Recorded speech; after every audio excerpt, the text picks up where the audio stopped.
Elgato, who created this lovely Stream Deck. For more information about the Stream Deck, the link is in the description below. Hello ladies and gentlemen, and welcome to round 9 of the Apex Online Racing GT3 League with Season 13, and boy oh boy do we have a race in store for you.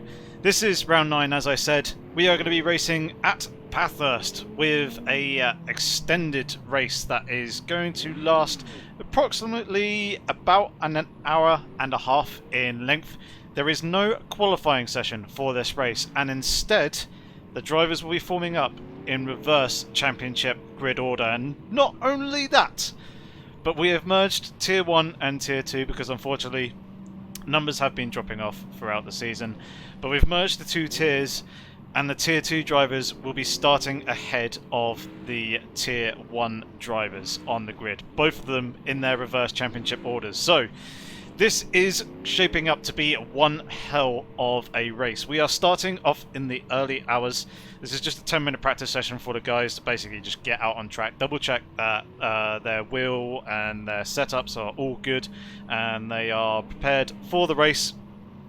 But yeah, we'll be starting off at 5 o'clock in the morning, and we'll be driving on through in towards the early kind of daylight hours. The time progression is set to real time. The weather is set to be a dry race. We've got some light cloud conditions at the moment, just a few sprinkled around in the sky, and then later on I think there should be a bit more cloud cover rolling in, but not too much, and certainly not kind of any threat of any kind of rain. So yes, this is going to be a very interesting watch indeed. Do make sure you stick around for this one, because there could be, hopefully not, but there could potentially be a bit of chaos at the start. There was also obviously a very, very good chance to see some racing action with that reverse grid order, especially coming up over this mountain section at the top here at Mount Panorama Bathurst. Certainly should be a good one. So whilst we're in this practice session, it'll probably be a good idea to take a look at all the drivers that we have here participating in this race. This is Interceptor. He is in the Tier 2 league, so he's not part of the Tier 1 that I've been used to commentating on. Oh, there was a parked car there on the outside. He's managed to recover, get going again. Just forming up there in the background. But yeah, Interceptor is a Tier 2 driver. So is RSC Darwin that we've got here. He is in that black Lamborghini ahead of the Mercedes there behind. First driver to put a lap time on the board in this practice session is Bo. He is a Tier 1 driver, driving that Lamborghini, as we can see. We've got Mecha Lenin. He is currently sat in the pits, now just coming out onto pit road. He's driving the Lamborghini, a Tier 2 driver. Almighty Baby is a Tier 2, driving the Mercedes and getting very, very friendly with the wall as well as the driver behind. Dr. Green in a green and red Demon Tweaks liveried Lamborghini. He is a Tier 2 driver. So is Adalone, who's currently sat there in the pit lane. If we jump to the chase cam, we can see that he is in the Audi R8. We've got Wagner, Tier 2 driver, driving the Mercedes Voodoo Child. Also a Tier 2 driver, Tier 2 coordinator in fact, driving the very colourful Lamborghini. We've got Hesto, Tier 2 driver, driving the Nissan GTR. Now this car is an absolute beast here in real life. Hopefully it will provide similar performance, as it is very, very good in a straight line, and it being a very high altitude track, and the Nissan GTR featuring a turbo, it will have the advantage over the naturally aspirated competition around it. So it'll be interesting to see how that Nissan GTR does. We've got Theopet. He's out there in the yellow and black Lamborghini, as we can see, Tier 2 driver. We got Gav, who's also Tier 2 driver, driving the Mercedes AMG. Andrex, Tier 2 driver, driving the BMW M6. Be interesting to see how he does this time round in these conditions. We've got Trip, who is currently sat in the pit lane, also a Tier 2 driver in the very colourful Lamborghini, obviously a teammate to Voodoo Child. We've got Storm ENT, who's driving the Mercedes AMG, Tier 2 driver. We've got Nines, Tier 2 driver, driving the Mercedes AMG. Nyla, driving the Acura NSX GT3 car, also a Tier 2 driver. We've got Piff Papo, Tier 1 driver. He is in the Mercedes AMG at the front of that 3-car train that we can currently see on screen at the moment. Pantera, also a Tier 1 driver in the Mercedes AMG, just the lone driver coming through the chase currently at the moment. We've got Chloe, Tier 1 coordinator, also in the Mercedes AMG. Let's jump back up to the head of the field where we've got M-Power in the Nissan Skyline GTR in the classic team livery as well, that we've been so used to seeing over the last few years. I believe from 2017 onwards, not 27, 2017 onwards, or prior to 2017 shall I say, is when they were running the Nissan factory Nismo livery. M-Power is rocking that, currently sat at the top of the leaderboard times. THR Wolf, currently our leader in the Tier 1 Championship. He is currently 77 points clear of Jardier at the moment, so he'll be stuck from the very back of the grid as he's getting extremely sideways there, coming out over the top through Solomon Park.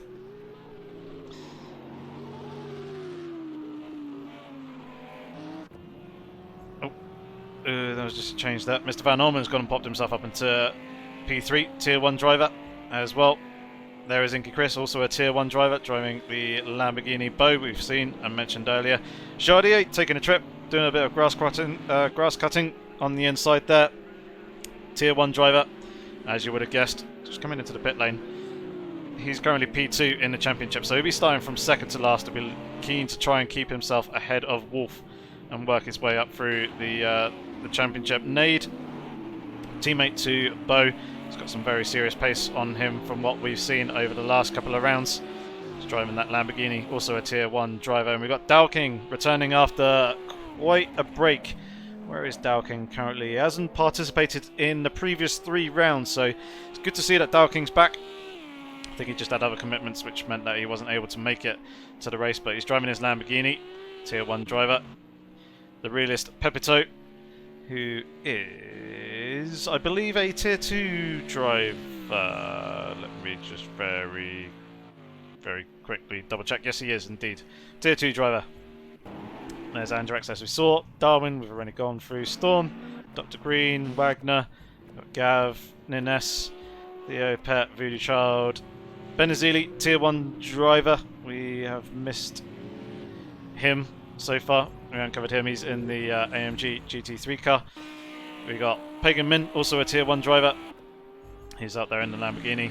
Interceptor we have seen, so we've also seen Mecha Lenin. Almighty Baby we've already seen. Aid Alone we've already seen. Trip we've seen. Nyla we've seen. Piff Papo we have seen. And Chloe we have also seen. So we've got 30 drivers in total for this race. And hopefully, if Chloe's got plenty of fuel on board, which indeed Chloe does, we shall jump on board with the roof cam view just to see a lap of Bathurst Mount Panorama. So coming down towards turn 1, braking about 60 to 70 metres before the corner, hooking up the apex on the inside, second gear, using the exit curb to your advantage. A little bit of gravel being pulled onto the circuit there on the right hand side. Now we come up the first of the long straights. This is Mountain Straight as we come up underneath that HKS boarding, down a little bit up towards turn 2, known as Quarry, braking just as we get to that service road on the left hand side. Chuck it in at third gear, let the car run out wide and use that exit curb to your advantages. Now we're coming up into the very difficult cutting. It's going to be a slight lift and a downshift as we come through the first part and then into the actual hairpin. Chloe probably would have liked to have been tucked in a little bit closer to the wall on the inside. Now we're coming up through Griffin's Mount, which is turn 6. Quite tricky as the car does want to just wander away from you towards that outside wall. Coming down through Reed Park, now into Solomon Park, and out the top there. Now coming into McPhillamy Park, very fast 4th to 5th gear left-hander, and now we're coming down over Skyline and into the S's Very tricky braking zone. We can see a wing there on the left-hand side, and I think if there are going to be any heavy casualties in the race, it's going to be down through this section. As you can see, the dirt and marble starting to build up on the circuit, and now we're actually coming down into the dipper.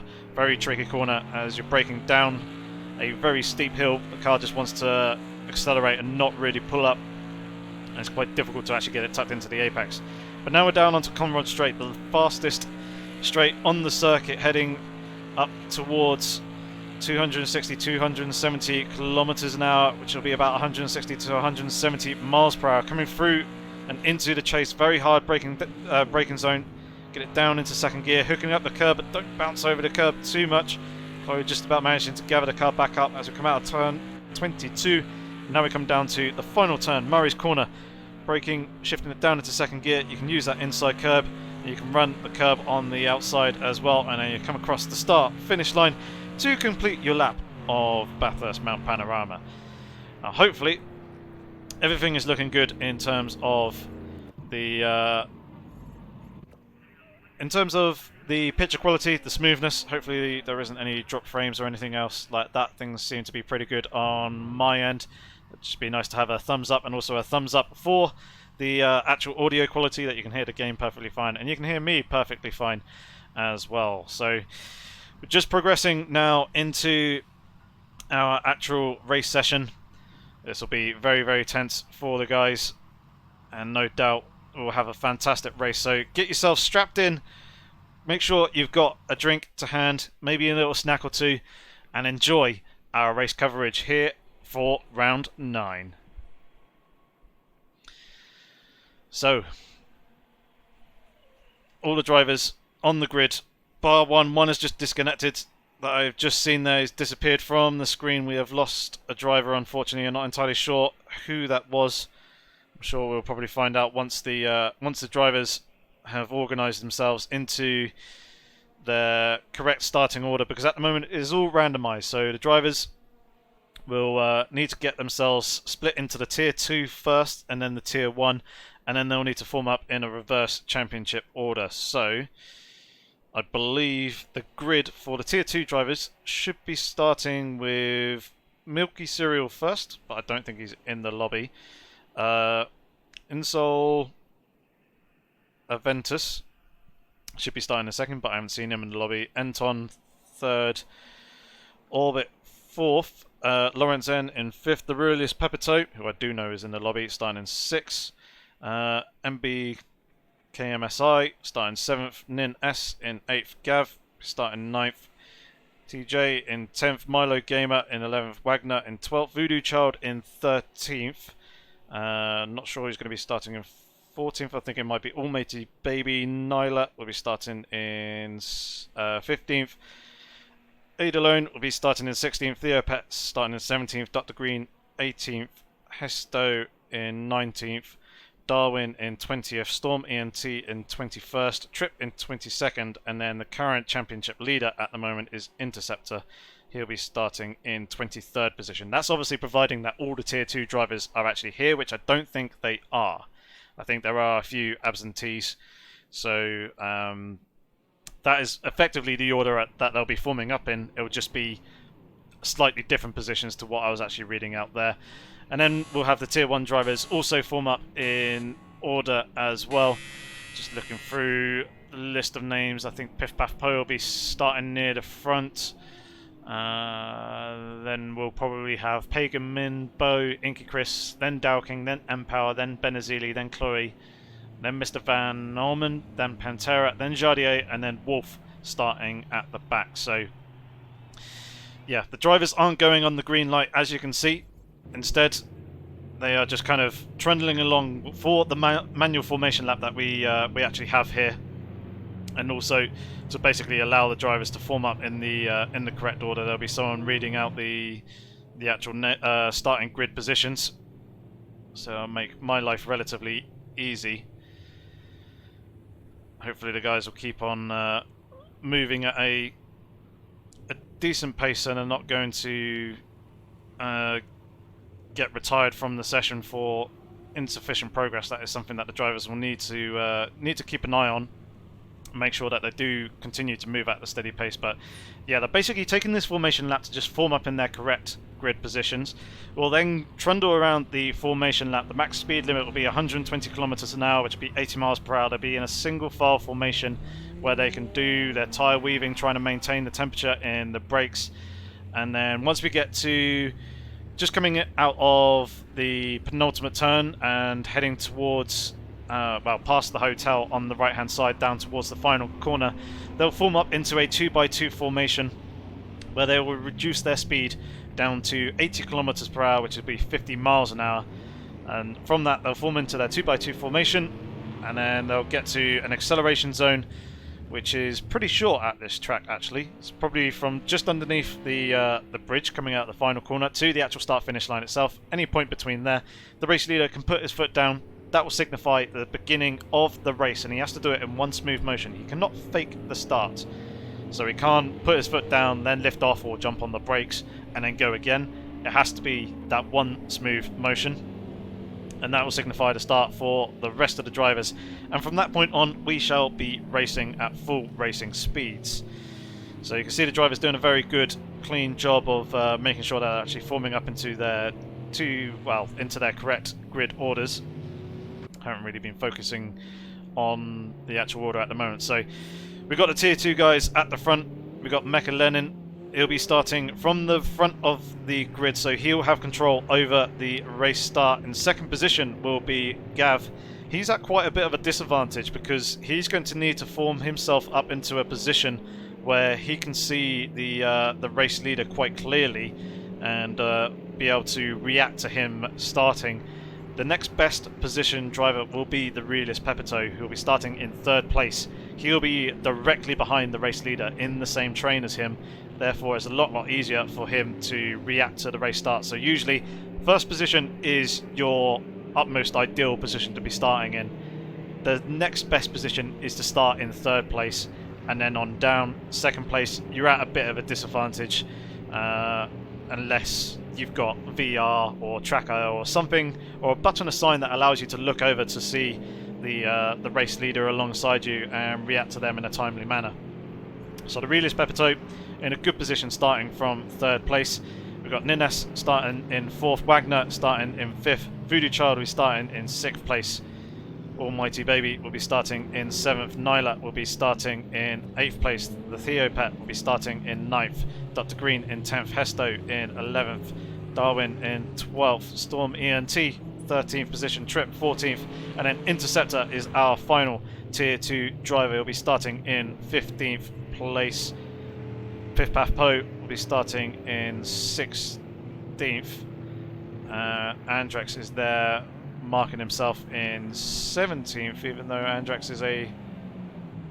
Actually, Andrex might be a tier 1. No, yeah, he's a tier 2 driver. I think he just needs to form himself up into the correct place. He's working his way back through again. So yeah, Piff Paff Poe will be the head of the tier 1 field. Then we've got Nade starting in second place in tier 1, which is 18th overall. And he's actually in a really good position because he has got some serious pace on him and he's got some pretty good racecraft as well. So expect to see Nade work through the field relatively quickly. Pagan Min starting in 19th place. Bo starting there in 20th. Another driver who was very quick, got some pace. He's just unfortunately starting a little bit further down than he'd probably like to because of he's had 2 DNFs and 2 disconnects, but his worst finishing position was the opening round where he finished in 7th. He's had a 4th position and then 2 5th positions, so not too bad for him. Inku Chris is starting in 21st, Dow King starting in 22nd, 23rd will be Empower, Benazili in 24th, Chloe will be starting in 25th position, Mr. Van Orman starting in 26th, 27th is Pantera, Jardier there in second to last in 28th, and then 29th at the back of the grid is going to be Wolf. So this is going to be very interesting. I'm not too sure whether the drivers are going to split themselves into effectively the 2 grids and leave a gap between tier 2 and tier 1, or whether they're just going to basically run line astern. But also one other thing to note is that the championship points will basically be classed with the tier 2 guys earning their full championship points and the tier 2 drivers will be earning their full championship points. It doesn't matter where they finish overall, it's just where they finish in their own class. So if Tier 2 drivers finish ahead of Tier 1 drivers, they're not going to be taking points away from them. So here we go then with the Realist Pepito coming through the final turn. We're going to look ourselves up with Nin S, and it's any time between now and the actual start finish line when the leader can put his foot down, and we are under racing with round 9 here at Bathurst for a 90-minute race, 42 racing laps, and it seems like things have been relatively clean so far. Trying to keep an eye on the grid as they all come through, filtering through turn 1 and turn 2. We'll jump on board with Trip. Actually, we will jump on board with him as we see the entire pack up in front, or a good portion of the pack up in front. Let's actually jump back to Jardier further behind, who was looking down the inside of Mr. Van Ormen. We've got one of the drivers out on the grass there. That's going to affect Pantera. We've got a crash up ahead as well. Drivers trying to filter their way through. This is a little bit chaotic for all the guys. Jardier having to jump on the brakes. Oh, he's getting squeezed there by someone else into the wall. Not entirely sure who it was that was actually gone around. It was Trip and also Voodoo Child. The two teammates have gone around. Bo is also being caught up in that as well. Very unfortunate for him. Pagan Min, I think, also caught up and is underway. But Jardier is at the very back of the grid. He's got Benazili there in front of him. But he is now a good 15 seconds off the lead as the drivers are recovering. It was pretty much inevitable that we were going to see some chaos somewhere along the lines at the start, especially over the top of this mountain section. Jump a little bit further up to Wolf, who's managed to get himself up into 21st position ahead of a number of drivers already, so he managed to benefit from the guys having their little incidents earlier on up at turn 2. And now as they're filtering their way through, Wolf is all over the back of Mr. Van Ormen. The drivers will also need to do a mandatory pit stop in this race as well, and I wonder if a number of the Tier 1 drivers will be taking that, especially those who have picked up damage from that turn 2 incident, to basically get themselves in clear air and try and work the strategy rather than having to actually try and find the positions and make them on track, as we've got a very slow driver, which is Interceptor. He's got a rear wing missing there, as in front of Wolf we have Chloe and Mr. Van Ormen trading positions. Mr. Van Ormen going defensive as Chloe is trying to look around the outside. This could give the opportunity to Wolf as Chloe's gone and taken to the grass. We've got Andrex off on the left hand side of the circuit there, trying to recover back out on the trace. We've also got another driver who is peeling into the pits with what looks to be quite a bit of damage, so we'll pick up the pit lane drivers now. Nyla is the first driver to come into the pits in that Acura. He obviously missing the rear wing at the moment. Will need to get in and get himself repaired. Pagan Min is not the driver who I'm trying to pick up. It is instead Interceptor is into the pits. So is Empower also into the pits as well to potentially repair some damage. As coming through the picture past them is Trip, who seems like he doesn't have enough damage to get that repaired. But let's jump back up to the front of the field as the Realist Pepito is still leading the way with Mecha Lenin just clipping the wall there as it came out up through Griffin's Mount turn 6.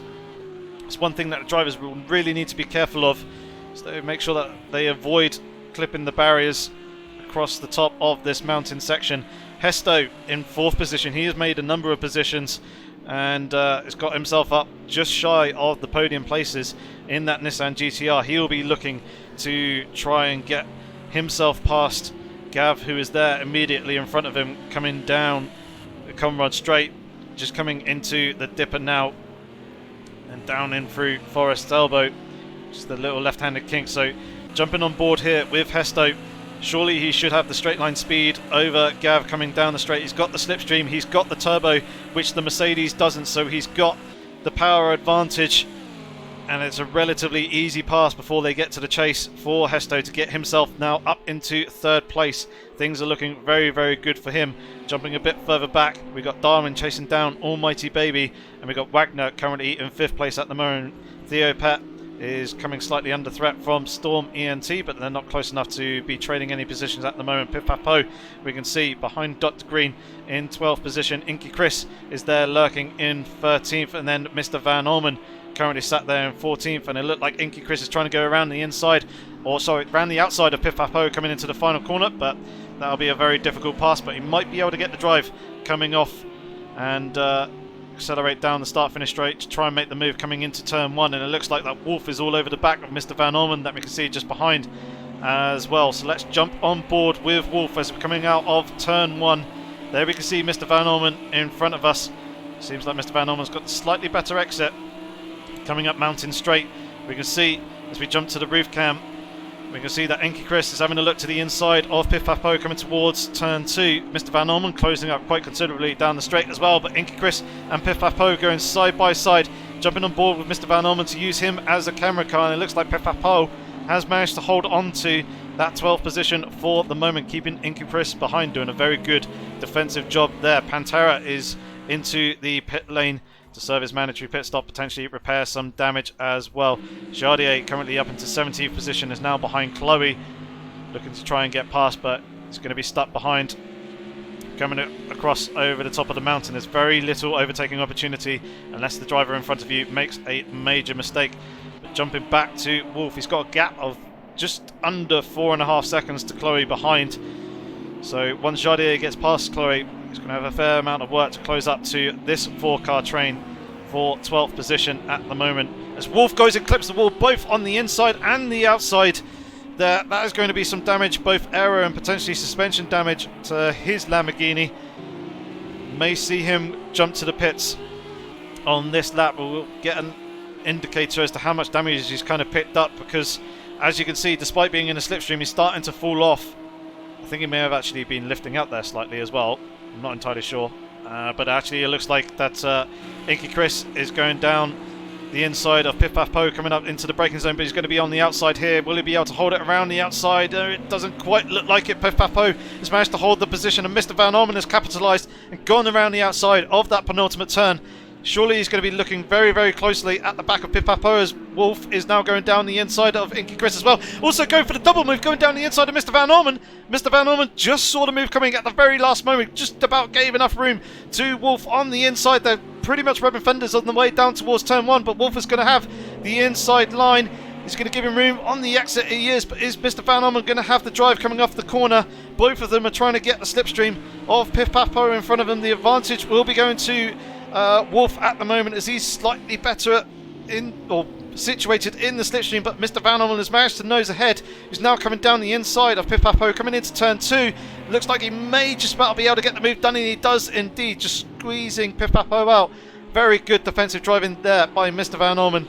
Nice, fair and respectable racing with Wolf, and then he's managed to get the position done on Piff Paff Po, but who's been nudged by Wolf under braking there coming into the cutting.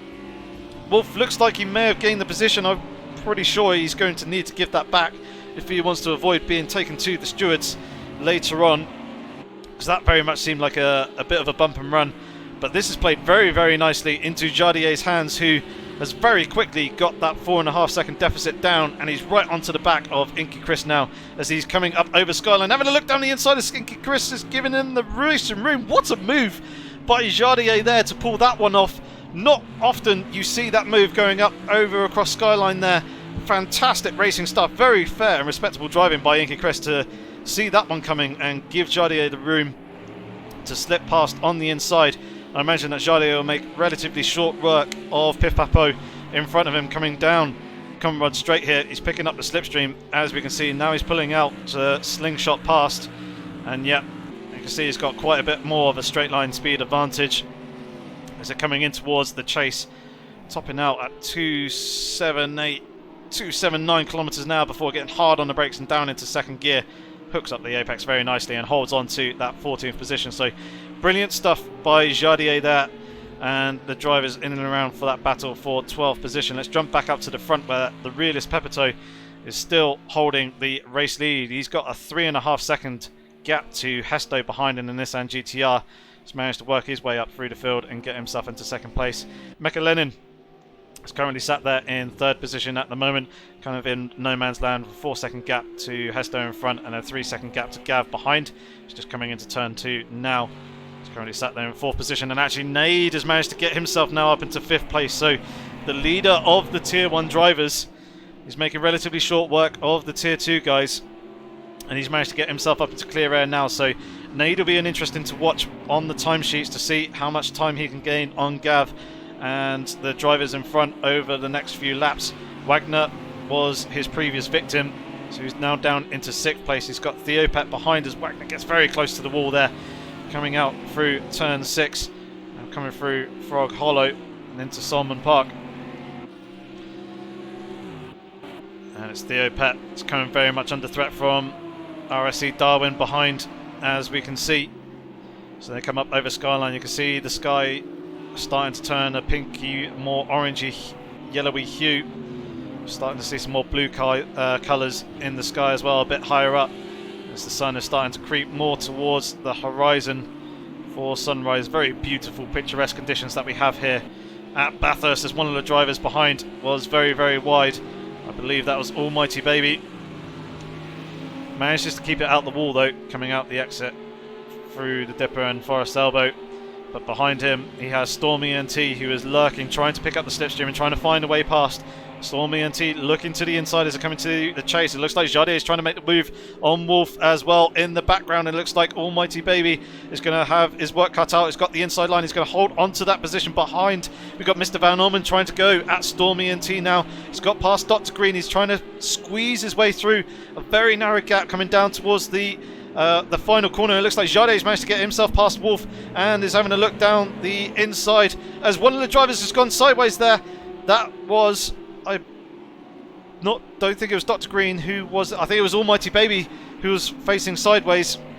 Mr. Van Orman now up into 9th place. Jade making an absolute dream work coming through the field, is now up into 10th position. He's managed to get himself back ahead of Wolf, who is trying to find his way past Dr. Green and Storm ENT, but he's very much boxed in at the moment. There's not much room he can go for. The Storm ENT is opening up the door a little bit. Wolf isn't going to go for the move down the inside, but he is going to take the position over Dr. Green. So Wolf now up into 12th place, very, very close to the back of Storm ENT as we come up into the cutting now.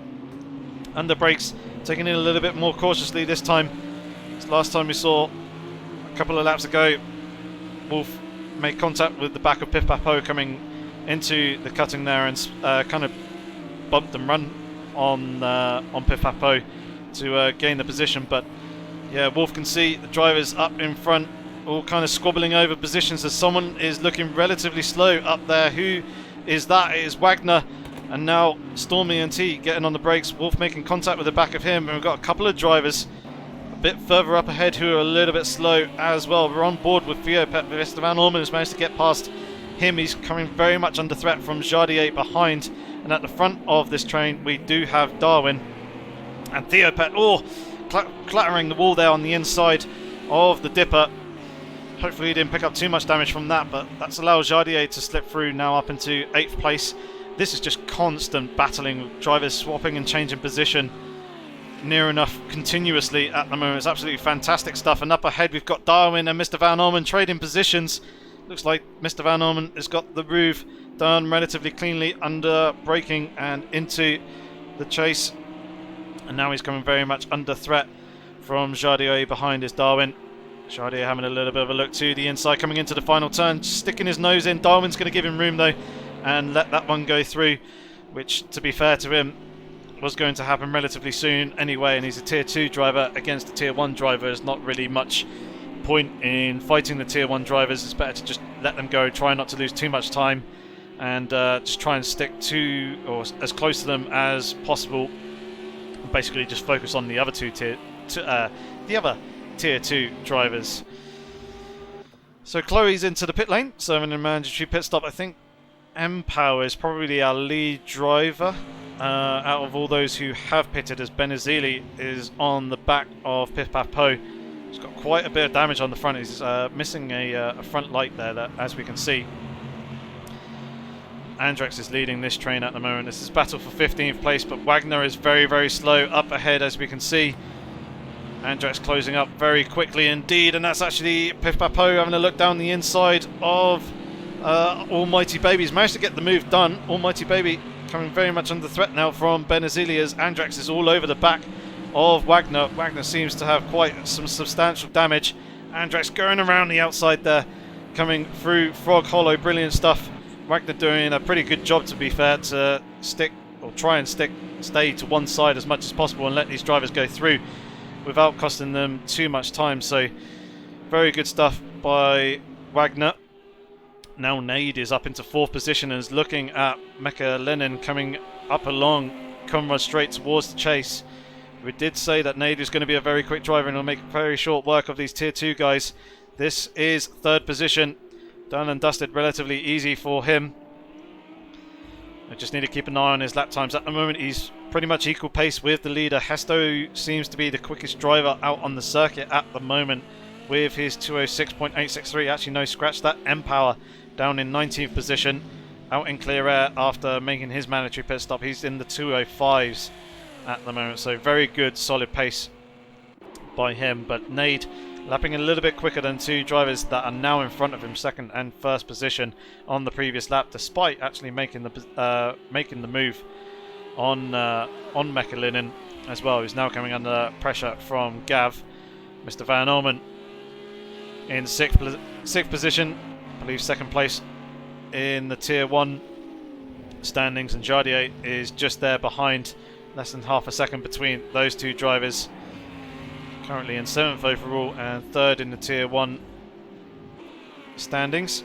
Darwin currently running in 8th place. He's got Wolf just under a second behind him, and then not too far behind Wolf is Storm, and he's under pressure from Dr. Green behind him there.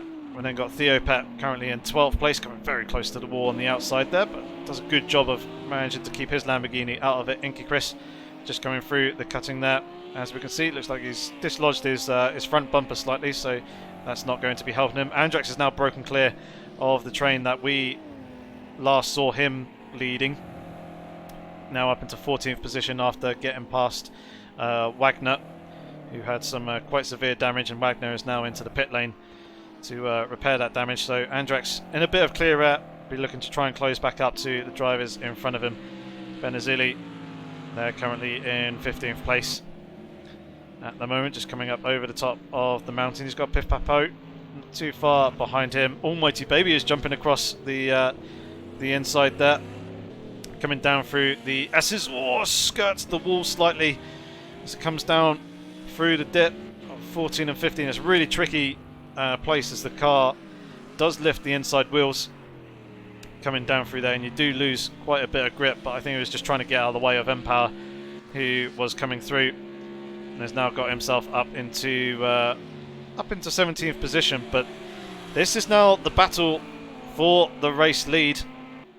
Hesto in 2nd. That is a lap down Lamborghini that is behind. Nade is a good 14 seconds behind Hesto at the moment, but Hesto is less than half a second behind the realist Pepito.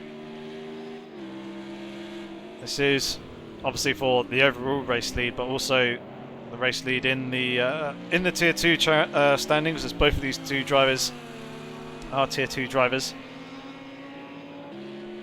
And Hesto, with that turbocharged Nissan GTR, surely is going to have the advantage over the Mercedes AMG in front of him, as the realist Pepito goes and clobbers the wall on the outside, coming out through Solomon Park. Now we're coming down in through the S's. Here is where the car really breaks away from you a little bit. You can see all the little stone chippings and gravel pieces that the drivers have been pulling out onto the circuit, coming down through the dipper. Now into Forest Elbow. Will Hesto be able to make the move here, coming down along Conrad straight towards the chase? It's closing up, picking up the slipstream of the AMG in front of him. The realist Pepito not really doing too much to try and defend the inside line coming into this left-hand king, and Hesto has got the move done before they get into the braking zone. So Hesto, provided he can hold on to it here, coming through the penultimate turn, he is going to now take over the race lead, and it'll be interesting to see what kind of pace he has over the realist Pepito. We've seen on the last few laps that Hesto has been quicker, so I'm sure he'll start to pull away, but can the realist Pepito try and keep up with the Nissan in front, or is that lack of turbo on the AMG, it being a naturally aspirated V8, is that power deficit going to really hurt him on the straights? So Nade, they're running in a lonely 3rd position, it would seem, He's got the gap down to under 13 seconds to P2 in front of him. Mr. Van Ormen, as we can see, is just over 5.5 seconds. He's got Jardier all over the back. But they've recently gotten past Gav and also Mechalinin as well. So the Tier 1 drivers working their way through the Tier 2 field, getting themselves up further along the grid. I imagine Jardier is now just playing the patient game and just settling in behind Mr. Van Ormen, not really worrying too much about the pace, and just letting Mr. Van Ormen kind of run his race and slowly but surely close up to the guys in front. It was 0.2 of a second quicker on the previous lap, despite, I imagine, possibly making a couple of moves for position. We've got a whole bunch of drivers into the pits. Inky Chris is just coming out of pit road. Theo Pet is into the pit, so is Ben Azili, as we can see. Dowking as well. We haven't really seen too much of Dowking. He's now down into 22nd position overall at the moment. Doesn't look like he's going to be threatened by the next driver behind. He's just coming out of the final turn, as we can see. But yeah, Dowking not having the best of races. Or having a relatively quiet incognito race, really. I haven't really picked him up too much here in this round. So he's now out of the pit lane. Be looking to try and put in some good clean laps to try and work his way back up through the field. But Empower, who I believe is our lead driver who has served the mandatory pit stop so far, up in 13th position. Still a good 25 seconds ahead of Dowking on the track. So Dowking's not having the best of races upon his return. Let's jump back to this battle here, where we've got Darwin trying to close up onto Stormy NT. But he's also got Dr. Green for company behind. Nice three-way fight, as Dr. Green looked like he was closing up a little bit onto Darwin in front. Darwin's just presenting himself down the inside in the mirrors of Storm. Storm's not really two-faced. Gives a slight bit of room on the inside there, but not enough to fit a Lamborghini down the inside, and Darwin holds station for the moment. Dr. Green just observing the two guys, just trying to find the prime opportunity to potentially slip past, especially if these two drivers start really going at it and battling really hard for position. Doesn't really look like it at the moment. It seems like Dr. Green's got the slight straight line speed advantage over Darwin, closing up under the slipstream. Actually Storm kind of holding his ground with a decent gap in front, despite that slipstream advantage for Darwin on him coming up the mountain straight. Coming through the cutting, coming through turn 5, in turn 6 Griffin's mount now. Let's come through Reed Park, up over the hill, down into Frog Hollow, now into Solomon Park. Skirt the wall did Darwin on the outside there. Clobbered it fairly hard. Now through McPhillamy, over Skyline, and then down into the S. As you can see on the horizon, the sun starting to peer up. That'll be very, very soon, in a few laps' time, actually be peering over the horizon a little bit more, and actually potentially be blinding the drivers as they're coming through Skyline. And we've got a parked Lamborghini on the inside there, and that is Mechalinin. He needs to find reverse, get the car backed up a little bit so we can drive away. Fortunately, there's a nice gap there for him to rejoin onto the track with, but I think he just kept stalling the car a little bit, so he was obviously using the clutch. He's lost the position to Andrex as well, so Andrex now up into the top 10. Obviously, this is all very much dependent on where the drivers actually come out in relation to each other with regards to the pit stops. I think that Darwin's actually lost the position to Dr. Green. Indeed, he has. I think that may have potentially been because of Mechalinin parked on the inside of the dipper there.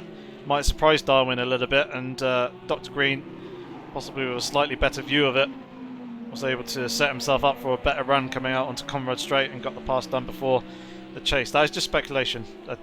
Obviously it all happened off camera, but now Darwin is very much coming back up. Dr. Green coming up the mountain straight up towards turn 2. It's there in the slipstream, but not really making too much headway. He's looking to the inside there, but isn't going to outbrake Dr. Green, who does go a little bit deep, a little bit wide, slightly sideways on the exit there, but does a very good job of holding on to that. Just saw the split timings between the two drivers of Jardier and Mr. Van Orman. Very, very close. It's just a tenth or two between them. So let's ride on board with Jardier for the moment as we're coming down through the S's, coming towards turn 17, now into 18, the dipper, and indeed as turbo. Jardier and Mr. Van Orman lapping about a lap quicker than the guys in front, who are all pretty much, yeah, they're all in the 207.7s at the moment. So Nade is going to be the next driver up in front. Jardier's not really able to close up on Mr. Van Orman coming down Conrad straight there, despite being in the slipstream. So the two drivers pretty evenly matched, possibly Mr. Van Orman running slightly less wing.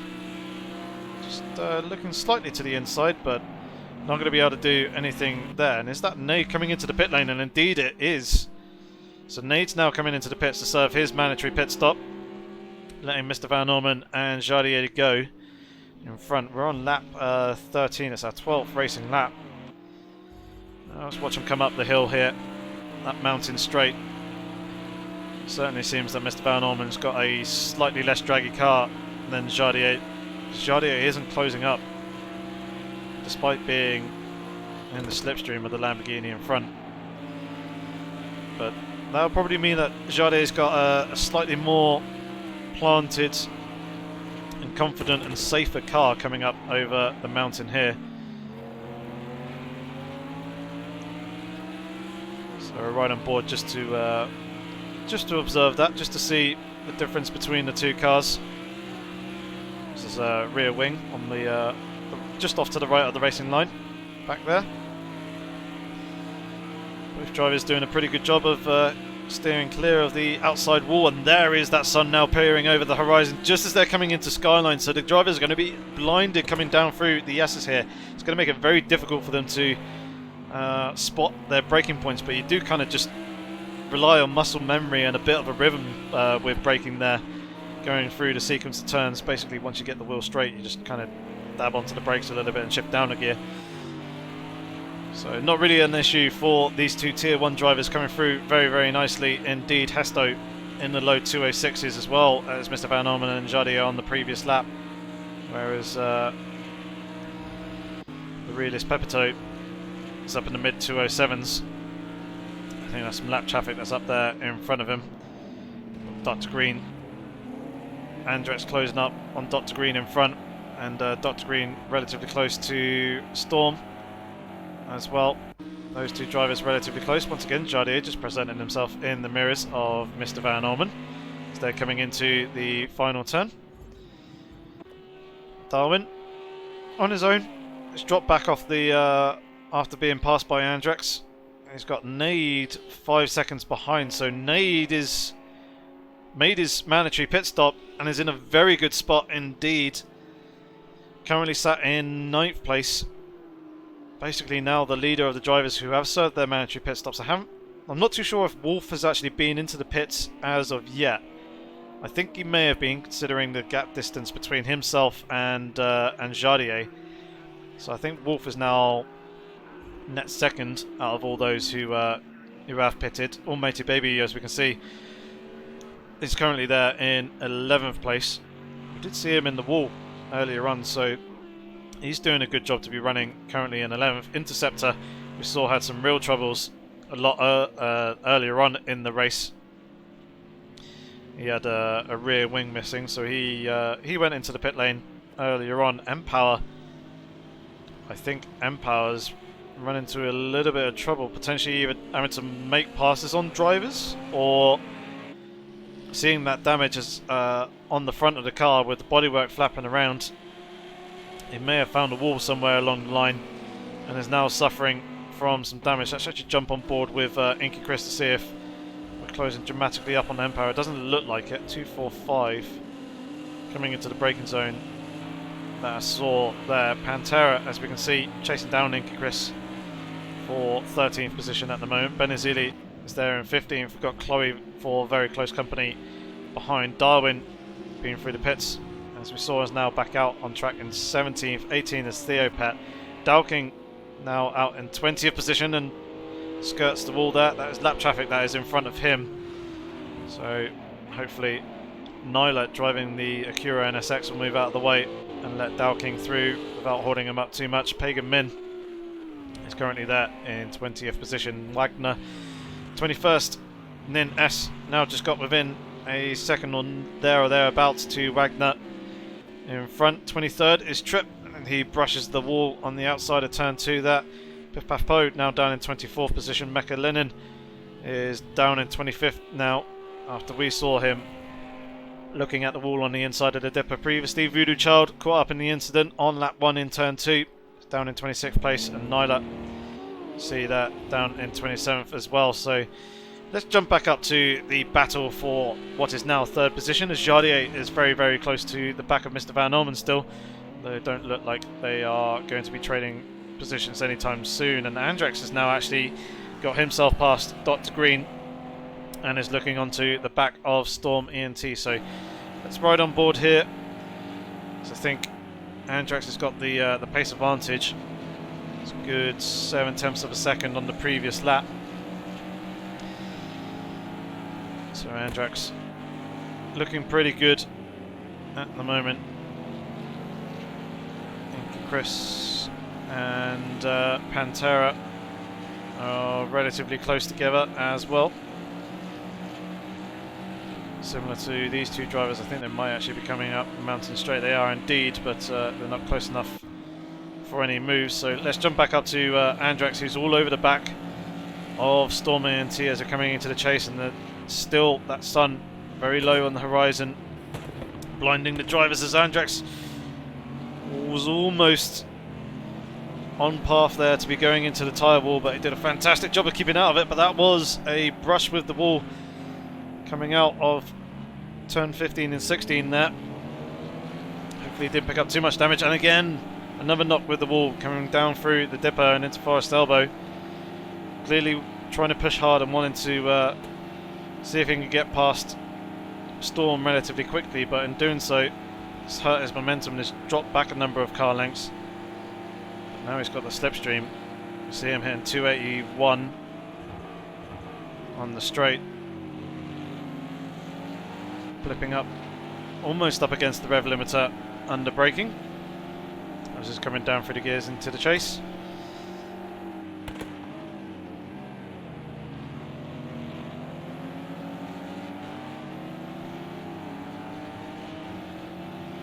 We're now beginning lap 17 for Andrex. Still close to Storm ENT. He's gone out wide there. That's allowing Dr. Green to go through. So Andrex losing the position, dropping down into 7th place now. Jardier is still very, very close to the back of Mr. Van Orman, as we can see. Oh, Interceptor's into the pit lane, potentially to serve. Oh, he's already made one pit stop. Already made it a lap 1 at the very beginning.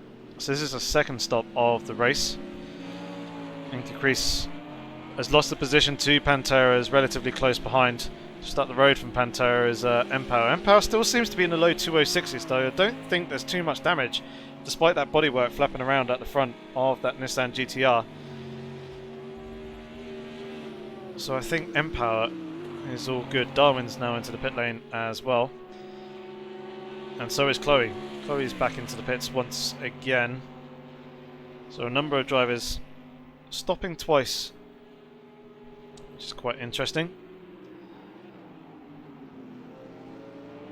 Jardier pretty close to the back of Mr. Van Orman. And oh, that was the realist Pepito. Just saw a car off to driver's left, recovering, coming out of the second to last corner, and that was the realist Pepito, who was previously holding second position. So he's made a mistake, and that's given a freebie position to both Mr. Van Orman and Jardier, who are now up into 2nd and 3rd place. Their next target, 15 seconds up the road from Mr. Van Orman, is Hesto in that Nissan GTR. He's leading the way currently. There we can see he's got a bit of traffic in front of him, but I imagine, yeah, the blue flag situation moves out of the way quite nicely.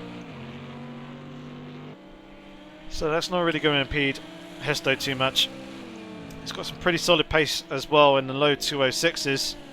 Mr. Van Ormen was just 0.2 of a second quicker on the previous lap, and Jardier was about a second or so slower on the previous lap. So yeah, very small gains that they're making over the race leader, as he's doing a very good job of keeping his nose clean and pressing on. It is more consistency than complete outright pace here.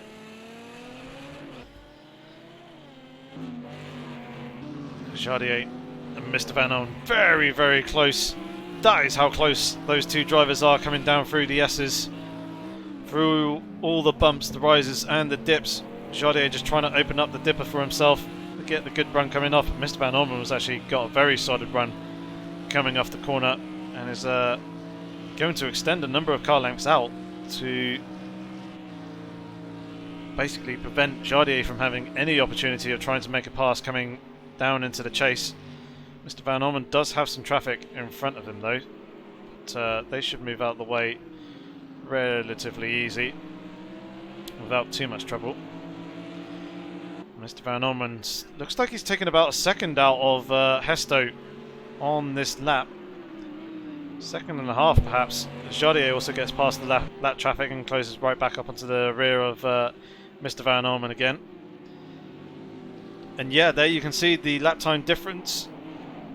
This time round, Hesto with a 207.2, Mr. Van Ormen 1.2 seconds quicker with a 206 flat, and then Jardier even quicker still with a 205.7. So second and a half that Jardier took out of Hesto on the previous lap, and took a good 3/10 out of Mr. Van Ormen on the previous lap. So I think Jardier's got the pace over Mr. Van Ormen, despite being relatively happy to just sit there behind the Lamborghini driver in front of him and continue pressing on. But providing they can keep this pace up, they should continue to chip away into Hesto's lead and close that gap back down.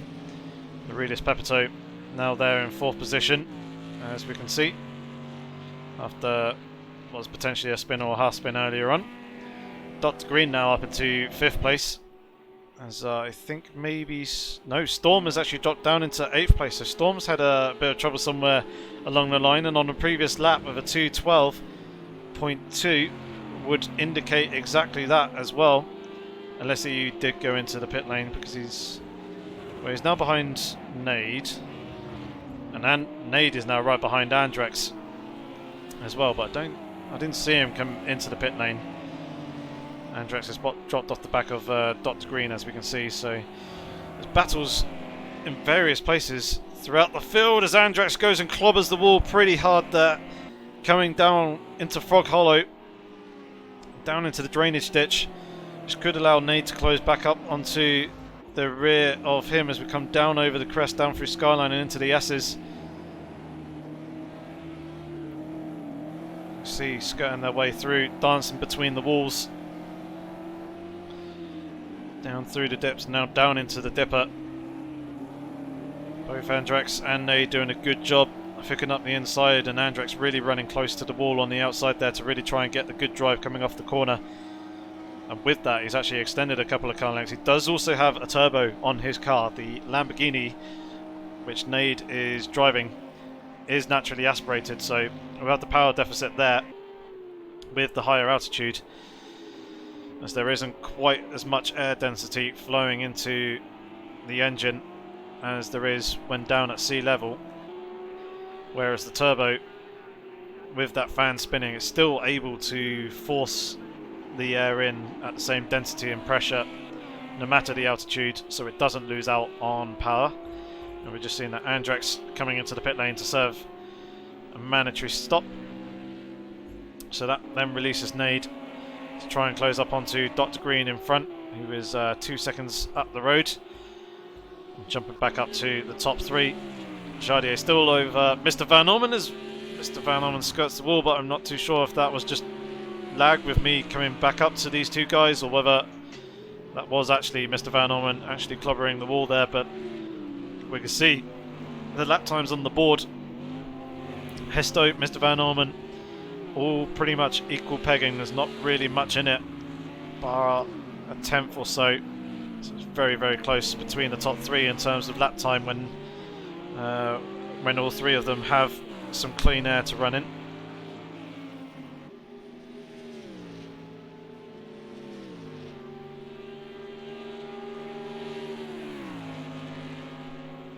Still, Jardier is not really able to make any inroads on Mr. Van Orman coming down the straights and in the slipstream.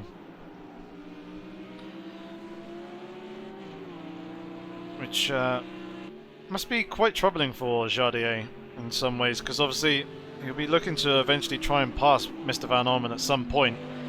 I imagine he'll probably try and do it in the pit stops. Jardier will be wanting to leave it as late as possible to try and give himself as much clear air as possible when he comes out of the pit stop. Likewise with Mr. Van Orman, but they'll be wanting to try and make their stops at different times to each other. I think Mr. Van Orman will be wanting to try and do the pit stop at the same time as Jardier behind, in order to try and keep him behind him, rather than letting Jardier run in some clear air. But Jardier will be wanting to try and basically pit at a different time to Mr. Van Orman, so he can try and potentially either under or overcut him with the strategy. Now, interestingly, we've got some traffic up ahead with a number of drivers, so this is going to be very interesting for these guys to try and work their way through, especially as there's contact there with Jardier. Oh no, that's a big collision between Mr. Van Orman and Jardier. That was absolutely huge. I think that may have been Chloe, who was out a little bit wide. Indeed it was. Chloe was out wide. Oh dear, Mr. Van Orman parked there after the collision. Yeah, Chloe I think just skirted the wall at some point and was then slow and recovering because of it. Mr. Van Orman didn't really get on the brakes hard enough, and in time went into the back of Chloe and then pinballed backwards into Jardier, and it sent Mr. Van Orman flying. So no doubt Mr. Van Orman has got a huge amount of damage to his Lamborghini now. Will no doubt be coming into the pit lane in this lap, but that's really ruined Mr. Van Orman's chances of having a podium position and potentially fighting for the race win here. That's really unfortunate. That's really also hurt Jardier as well, as he's going to have some quite significant damage to the front of his car after going into the back of Mr. Van Orman. I wouldn't be surprised if Jardier pulls into the pits this time round to try and get that damage repaired, get back out on track as soon as possible. We're coming up to the halfway stage in this race, and indeed Jardier does go to the pits, but this is playing fantastically into Hesto's hands to take the overall race win. He's got a 25-second gap as Jardier was coming into the pit lane there. The Realist Pepito resumes second place. Now Jardier is pulling into his pit stall. How long will he be stationary for? Will he be repairing all that damage that he has on his car? Mr. Van Orman now also into the pit lane as well, to no doubt repair all the damage that he has sustained from that incident. And Jardier, yeah, stationary for quite a while. Seems to be taking on fuel here in this race. Well, it is a 90-minute race, so the drivers will need to take on fuel in this in order to get themselves to the end. Jardier is now travelling down pit lane. I think that's Stormy and T that we're just seeing going through the picture, and indeed it is. Jardier is back out on track. But how much damage does he have on his car? Did he get that damage repaired as well? That is the other question that I would like to ask, because that is really quite dramatic. Mr. Van Orman still sat there stationary in the pit lane, getting his damage repaired. Andrex has gone through. Dowking has now also gone through as well, so Mr. Van Orman having quite a lot of work done to the car before he now comes back out onto pit road to trundle towards the exit. He's now down into 13th place. Pagan Min is the next driver behind, who has just come out of the final turn. I think Mr. Van Orman will hold on to that position. Providing he has got all the damage repaired, he should be able to get back out on pace. And he's got Theo Pet is his next driver up in front, who is just under 6.5 seconds up the road. So he's now lost the position to Dowking as Mr. Van Orman. Obviously Andrex as well. I've seen him being through Benazidi, maybe just skirting the wall there via leg rather than actually making contact with the wall. He's currently now running in 9th place and got Andrex for company behind. Empower is now up into 8th position. Jardier is now in 7th and actually looking at Stormy NT and sliding on past before he gets to the chase. So Jardier now up into 6th place. Storm now back down into 7th. And Jardier's got a 7.5 second gap to Nade up in front. I imagine that if Mr. Van Orman and Jardier didn't have that contact up over the top of the hill, up over the top of the mountain, that they would have come out ahead of Nade in their pit stops, as the realist Pepito is serving his stop. And as you can see, it was quicker than Jardier's was.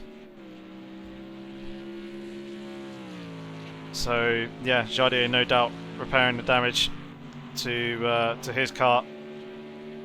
Has lost the position to the realist Pepito, but in a couple of laps we'll see Jardier close up onto P5 and be looking to try and make the position. Oh no, that did actually happen! Saw in the background there Storm coming into the wall and bouncing a little bit oddly, admittedly, but yeah, Storm stationary, making very heavy contact with the wall on the outside of Quarry Corner there. Hopefully he didn't incur too much damage from that, but that's dropped him well out of touch to Jardier in front of him. And now Jardier's got the gap to less than a second to the realist Pepito in front. Nade has managed to get past Dr. Green off screen. So Nade is now up into 3rd position. Wolf is now up into 2nd. It's 48 seconds behind Hesto, who's leading the race. And oh, that's the realist Pepito going very deep there, coming down through the dipper. That's going to play very nicely into Jardier's hands. As we're coming down Conrad Straight now, and we can see Jardier starting to close up in the slipstream. This might be a bit of a relief for him, actually seeing that he's got the pace over the realist Pepito in a straight line. It's going to be side by side coming into the chase, and Jardier managing to pull a few car lengths in front and get onto the brakes without having to worry about defending to the realist Pepito coming back at him. So Jardier now back up into 5th place. His next target is Dr. Green, who is just under 6 seconds up the road. There he is. Some lap traffic between himself and Jardier as well. Nade, as we know, has got past Dr. Green now, is now up into 3rd place. He's just over 3 seconds off the back of Wolf, who's there currently in 2nd, and Hesto, our race leader, leading the way in a relatively comfy 1st position. He's bang on pace with Wolf as well on the previous lap. So Wolf not really making any progress on Hesto last time round. Hesto does have a bit of lap traffic in front of him. Hopefully they'll move out the way before they get to the braking zone into the chase, and indeed they do not, but I imagine they will move out when Hesto is a little bit closer. There we go. So driver just moving out the way there. I think, yes, it was indeed an interceptor. Was that bit of lap traffic. He's got Inky Chris for relatively close company behind. The Storm is now into the pit lane, no doubt to repair the damage. We're actually coming out of the pit lane, no doubt to repair the damage that he incurred on the previous lap. Out at turn 2. As you saw, Inky Chris relatively close to the back of Interceptor. Stormy and T is now just come out behind Pagan Min. Pretty close between those two. Mr. Van Orman has closed up onto the back of Theo Pet. Gap less than a second between those two. And then Andrex and Benazili running just under a second from each other as well. So those are the closest gaps and the closest battles out on track at the moment. I believe Mr. Van Orman and Theo Pet are no doubt the closest. So it's less than 0.3 of a second. Has got some lap traffic moving out the way there. I imagine Mr. Van Orman will be relatively quick and eager to get past Theo Pet once they get onto the straight. We'll have to follow him through over Skyline and down into the S's for the moment. Mr. Van Orman just giving himself a couple of car lengths between himself and Theo Pet in front. Just playing it relatively safe. Theo Pet doing a very good job navigating it his way through between the walls, hitting all the apexes, but Mr. Van Orman's got the drive coming off the corner. He's got a little bit of slipstream there as he slides on past. So side by side, neck and neck coming down Conrod straight towards the chase. Looks like Mr. Van Orman is just about easing ahead a car length, but Theo Pet is still there. He's going to tuck inside the slipstream of Mr. Van Orman and just slot in behind. Coming into the braking zone is not going to trouble him. Coming into the last few turns. So now we'll jump to Andrex and Benazili to see how close these two drivers are. And we can see it is pretty close between those two. About half a second between them. And Wolf with a 204.799 on the previous lap. Closing up by about 0.8 of a second towards Hesto, but Hesto has still got that 47 to 48 second gap, as we can see. I wonder if that's actually the fastest lap of the race. Let's double check that. 204.7. I do not see any other 204s. So indeed, Wolf currently holding the fastest lap.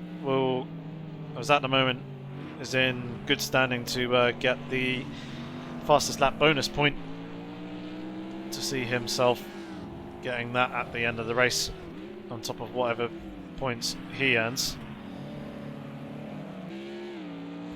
Interesting. What is the penalty? Pantera's got a 1 second.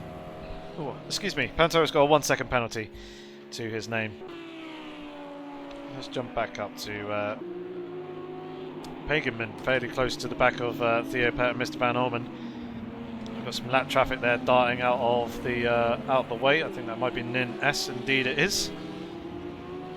So he's letting the traffic go through without interfering with them too much, although he does kind of block Pagan Min a little bit, but doesn't really interfere with his progress too much. And anything, Pagan Min's going to get a little bit of a slipstream coming off the corner. Coming down Conrad straight. It's half a second to Theo Pet behind, so he should be able to be picking up a little bit of slipstream. You can see we're starting to close up quite considerably now. Will he be able to go for the lunge coming down into the chase? Thinks better of it and just settles in behind for the moment, but he was closing up. He's now within near enough a car length. He's there pretty much in striking distance, but he's looking to the inside coming into the penultimate turn, but not going to do anything there. Instead, just settling behind. Imagine he'll do the same thing and try and line himself up for a good run coming out of Hell's Corner turn 1 to come up Mountain Straight and try and make the move into turn 2. Theo Pet also trying to line himself up for a good exit, and Pagan just caught the curb a little bit on the inside there, which gives the slight advantage to Theo Pet, but now the slipstream effect is starting to kick in and Pagan Min is closing up onto the back of the Lamborghini. Will Theo Pet go defensive coming up towards turn 2? No, Pagan Min is going to take the inside line as we're coming into the braking zone. Pagan Min gets that move done very nice and cleanly. Very good stuff there by Theo Pet to give him the racing room and allow him to slide on through. So Pagan Min now up into 11th position. We've got some lap traffic up in front, and then beyond them is Mr. Van Orman, but he's now checked out and has got 2.5 seconds further up the road for this little battle for 11th position. Now Storm is relatively close to Interceptor. Interceptor chasing Storm down.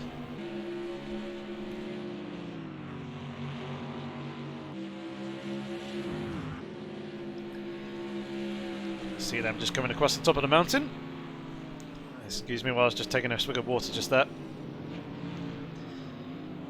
So they're coming up down through the S's now. Nice pop of crackle from the exhaust of Storm there. Sorry, Interceptor, sorry. Now coming into the dipping. Or the dipper. Not the dipping. It's the dipper. It seems that Interceptor has dropped off the back of Storm a little bit. Coming down through the S's and down through the dipper. So isn't really in any position to try and pounce.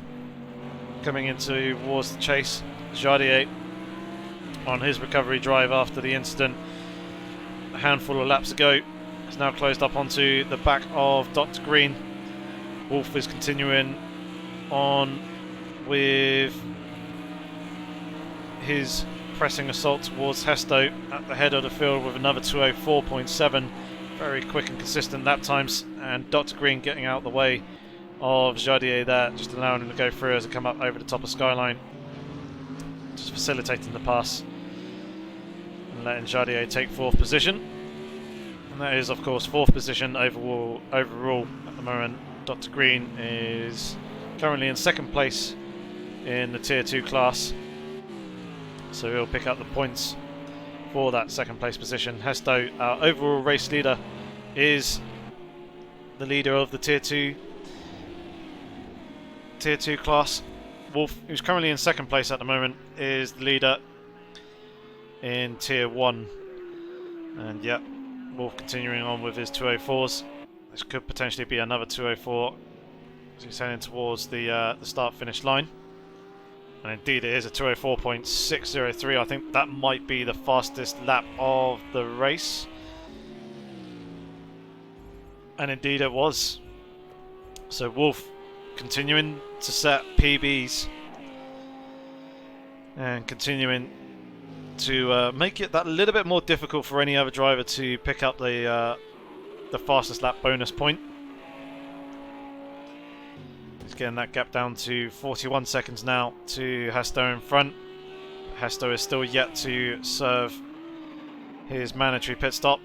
This Wolf was a little bit deep there, but managed to somehow bring it back into the apex of the corner.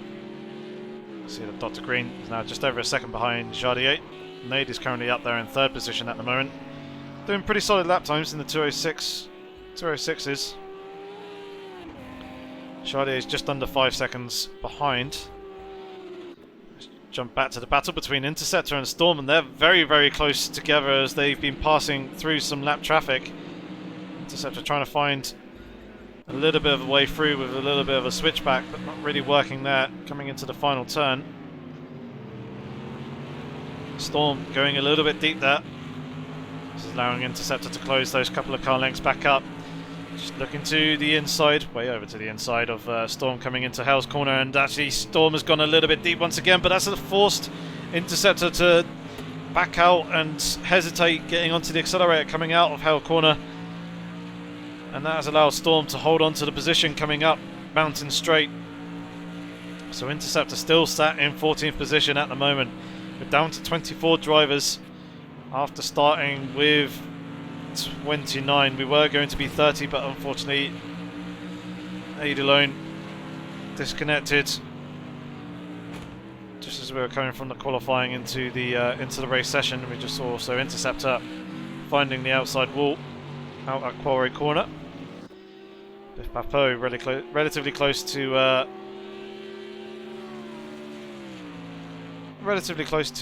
Darwin. I see that Chloe's unfortunately retired as one of the retirees, so he's got taken out 3 times, twice by the same person. He's pitted 4 times, and has therefore decided to call it a day, which is fair enough, and yeah, very unfortunate to hear. Pantera, 19th position overall at the moment, really struggling towards the back of the field. I think he's had some real troubles. Relatively close to the back of Wagner. Pantera is a Tier 1 driver and Wagner is a Tier 2 driver. Pantera is actually 3rd in the Tier 1 championship at the moment. So should be able to find a way past Wagner relatively quickly if he can get the speed and momentum. You can see he's jumping onto the brakes at various points at the moment as Wagner goes into the wall. This could be Pantera's opportunity, and it is indeed as we come through McPhillamy Park. It is a passing opportunity. If you get a run similar to that, you can get down the inside there and you can go too wide. But it does require a fair amount of respect and coordination from the driver being passed. in order to actually facilitate the pass as well. But Pantera now up into 18th position. Almighty Baby is pretty close to the back of Nines. It's battle for 21st position, and Nines has got a penalty. So is Andrex. Andrex with 2 seconds. Darwin's now got 2 seconds. Pantera still got the 1 second penalty, and Nines also joining him with the 1 second penalty party as well. And Almighty Baby closing up quite a decent amount, coming out through through turn 2.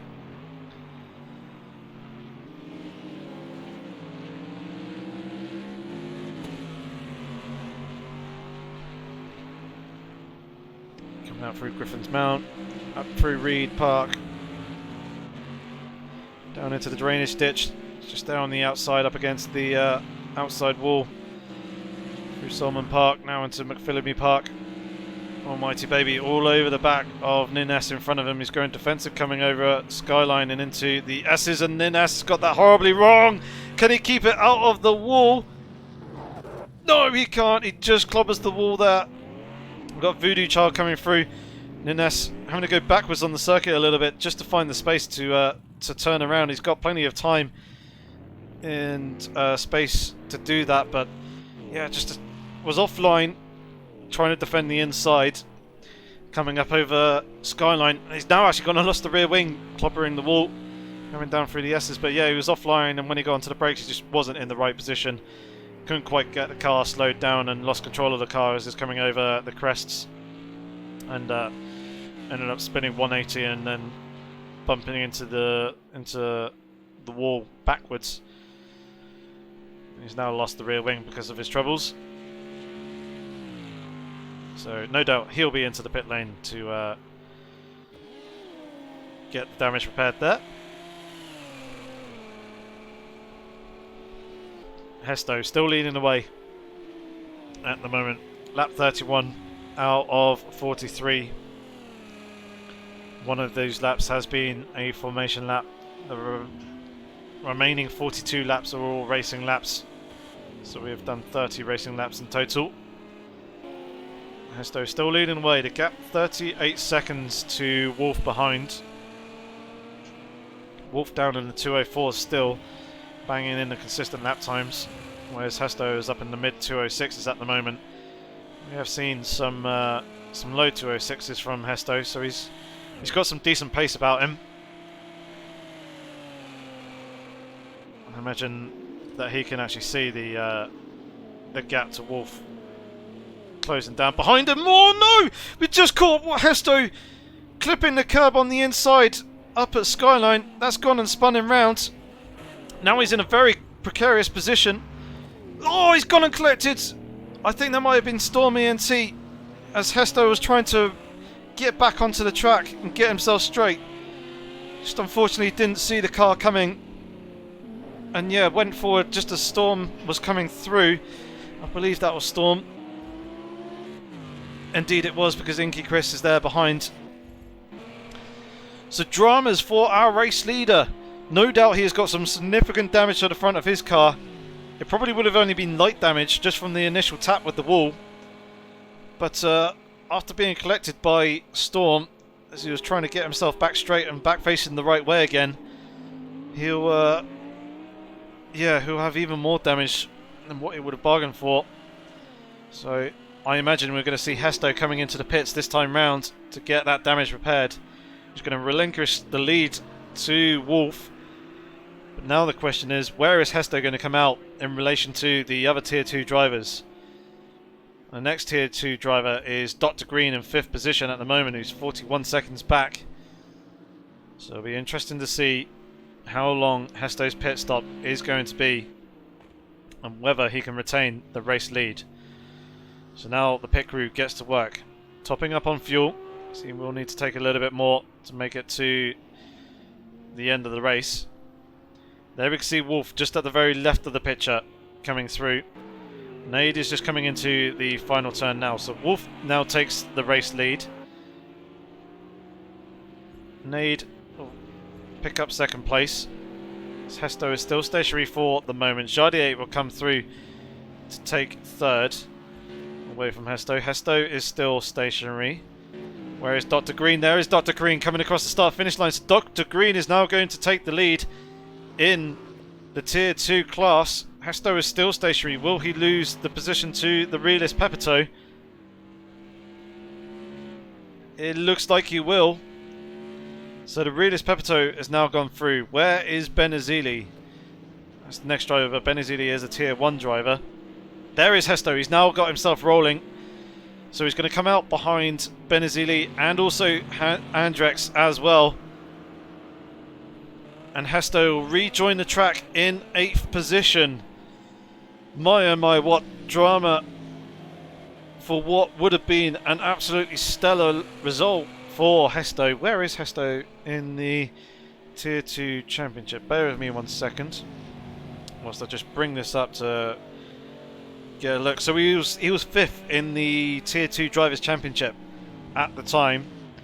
He's obviously made contact with the wall, sustained a whole load of damage, has now dropped down a number of positions. So Dr. Green, who was 6th position, right behind Hesto, or just behind Hesto, in the Tier 2 Championship, he is now leading in the Tier 2 class.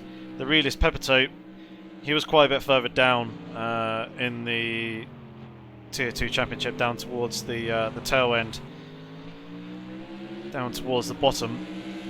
He is now basically lost is going to get a load of points now, being in 2nd place overall, so things are looking pretty good there for him. Benazili, we know, is a Tier 1. I think Andrex is a Tier 2 driver, but I haven't seen him in the Tier 2 standings.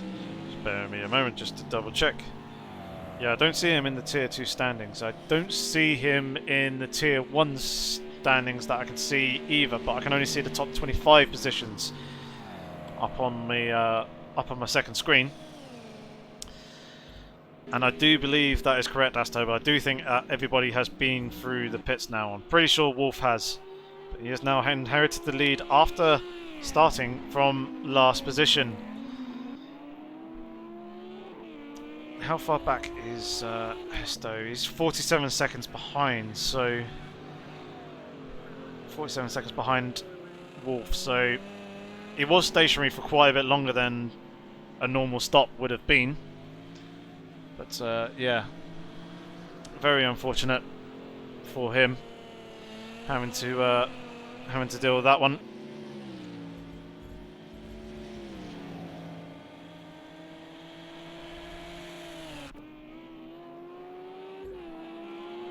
I know that certainly Nade has been through the pit lane.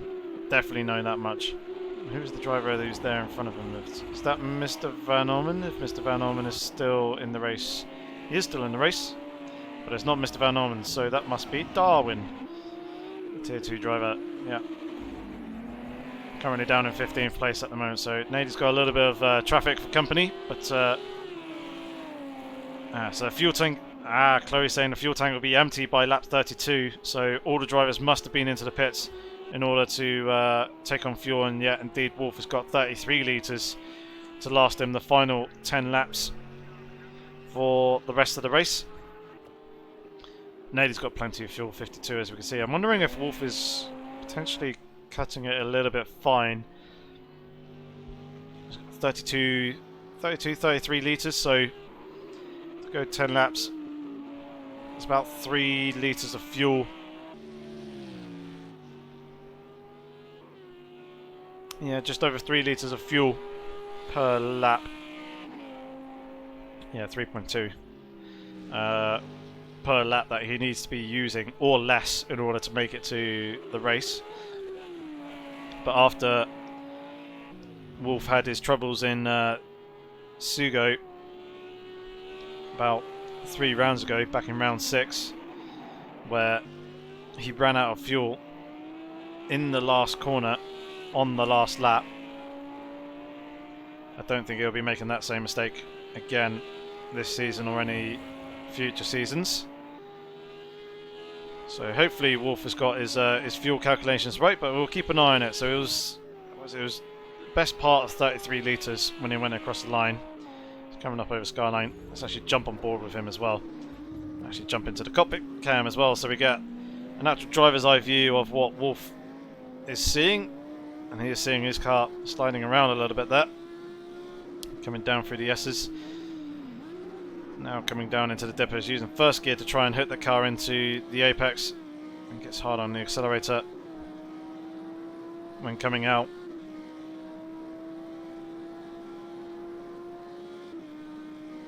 So we're down to 30.3 litres at the moment. We've got to come through the chase.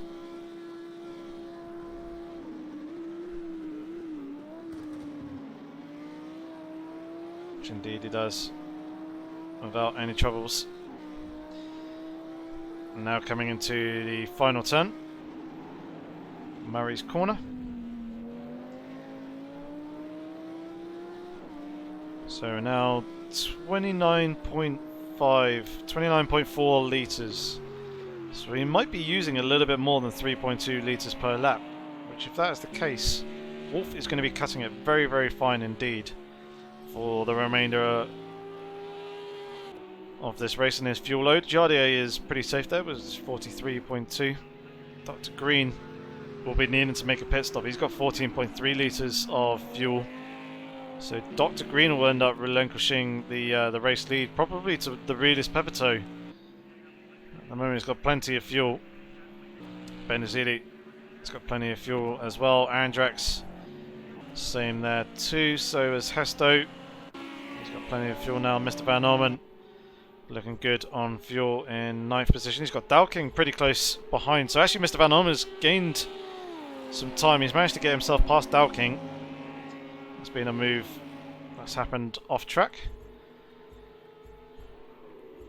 How much fuel has Dalkin got? He's got enough to see himself to the end. Pagan Min is going to be kind of very fine with that 23.8 litres. No doubt he'll probably need to come into the pit stop to get some more fuel on board. Theo Pat is looking good. Inca Chris is looking pretty good as well, I think. Stormy and T seems to be pretty good. Darwin is definitely good. Pantera is definitely good there as well. So is Pipapo. Interceptor is certainly looking good. Wagner just coming out of pit lane, 38 litres, so possibly a splash and dash for him to top up. He's looking fine now to make it to the end. Mekalinen, who started at the front of the field, is now down in 20th position. He's got plenty of fuel to make it to the end. Almighty Baby has got 50 litres of fuel, so he's all good there. Gets a little bit of a wiggle as he comes out of the chase. Manages to gather that one and back up quite nicely. Voodoo Child, plenty of fuel. Nilo's got plenty of fuel to make it to the end, and so has Nin S. So Wolf now coming across the line with 26.1. What did we say it was? It was 29.5, wasn't it? So that's 3.4 litres of fuel per lap that he is using. He's got 26 litres remaining, and he has the best part of 7 laps to go. So, if we do our quick calculations, 26.5 divided by 7 equals 3.7 litres of fuel per lap that he has to play around with, effectively. So, he is going to be carrying it very, very fine, but I think he may just about feel safe. And no, M-Power's gone and retired from the race. I think he may have found the wall in turn 2. Now is this race done? Really unfortunate to hear, because you had some very good strong pace. I'm not entirely sure what happened to you at the start of the race and how much damage you had. It looked like your car had a bit of damage, but your pace was suggesting otherwise. But yeah, shame to see that you have retired. Benazili is into the pit lane. That'll be why. He does not have a rear wing. So coming in for some damage repairs there. That means he's going to drop down through the field. That'll be Dalking just going through and taking up 8th position. No doubt he's going to lose the position to Pagan Min as well. The realist Pepito should go through. Or it's Theo Pet, sorry. The realist Pepito is up in 4th position. So Theo Pet will go through and take the position away.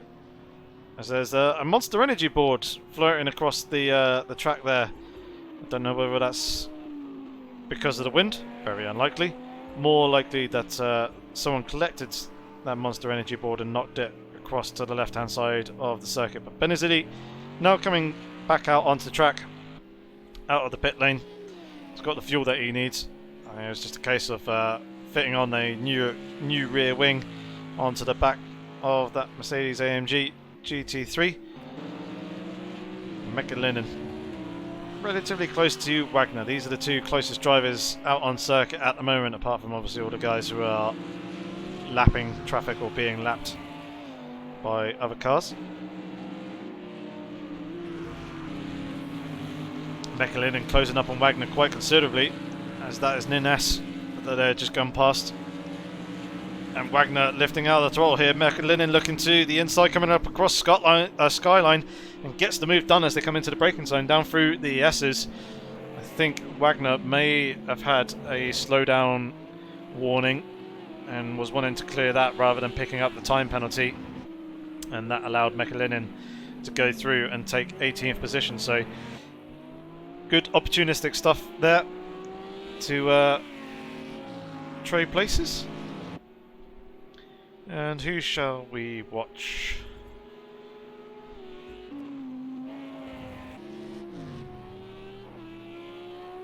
Let's watch Wolf for a bit. Our race leader was a 10th of a second quicker on the previous lap. Currently lurking around 11 seconds at the moment. I think Wolf may have just backed off the pace a little bit to try and do a little bit of fuel saving. One thing that I am actually interested and intrigued about is how much dirt is building up around the outskirts and sides of the circuit. Obviously, Live Track 3.0 system is running all the time here in Project Cars 2. And here you can see quite a bit of dirt and dust build up coming out of the penultimate turn. So let's actually do a bit of a recce around the length of the lap, starting from the start-finish line here. So there's a bit of dirt and dust here on the right-hand side, just on the outside tyres. It's looking a little bit dirty in and around turn 1. There's a bit of gravel being pulled out of the gravel trap there on the right-hand side. You can see a little bit of dirt and dust on both sides of the circuit coming up Mountain Straight, where the drivers tend to stick more towards the middle. That's where they're keeping the cleaner part. We should see some rubbering in effects. Yep, the tarmac is definitely darker coming up through turn 2. So things will be a little bit grippier there, where the drivers have been laying down the rubber. Likewise coming up through the cutting here. It's Wolf getting very close to that outside wall. Pretty much just backing the rear end round and into the corner to actually make it. Now coming up through Reed Park. There's a bit of dirt and dust on the inside. As the cars go out wide, there's quite a lot there as we come out through and into McPhillamy Park on the left-hand side. That traffic getting out of the way. Looks like there's a bit in and around there. Oh, there goes Wolf! Riding on board with him. Can he keep it? Brilliant stuff. He's managed to keep it out of the wall. Doing a very nice pirouetting 360. My God, that was a heart and mouth and brown choser moment. And that was all because the lap traffic was letting him go through. Wolf went offline onto the dirtier part of the circuit, and being offline there and coming up over the hill on the brakes, still trying to make the corner coming down into the S's, turning in, and the rear end is just like, nope, I'm not having any of it, and just went round, swapped ends with the front. But yeah, Wolf did a fantastic job of doing a very nice spinning 360 pirouette and managed to keep it out of the walls. Now coming into the chase, and we've got Nines in front of us here without a rear wing, who gets out over across the grass, and there you can see all the dirt and dust as we previously mentioned. And it looks like there's a bit of dirt and dust in the final corner as well, and there's quite a bit of some track rubbering in as well. You can just see the track is just a little bit darker in and around the braking zones and in towards the apex in and around the racing line. Obviously drivers looking to the inside of each other and stuff. They'll basically just widen that darkened rubbering in patch. So Live Track 3.0 system very much in effect, and showing off its beauty here in this 90-minute race. But yeah, what a moment for Wolf that was, coming up into the S's.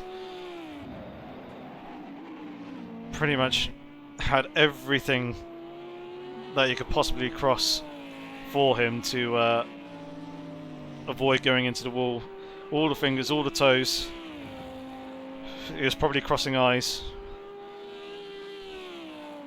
Probably crossing other things that come in pairs on the body as well, just to make sure that you manage to keep yourself out of the wall there.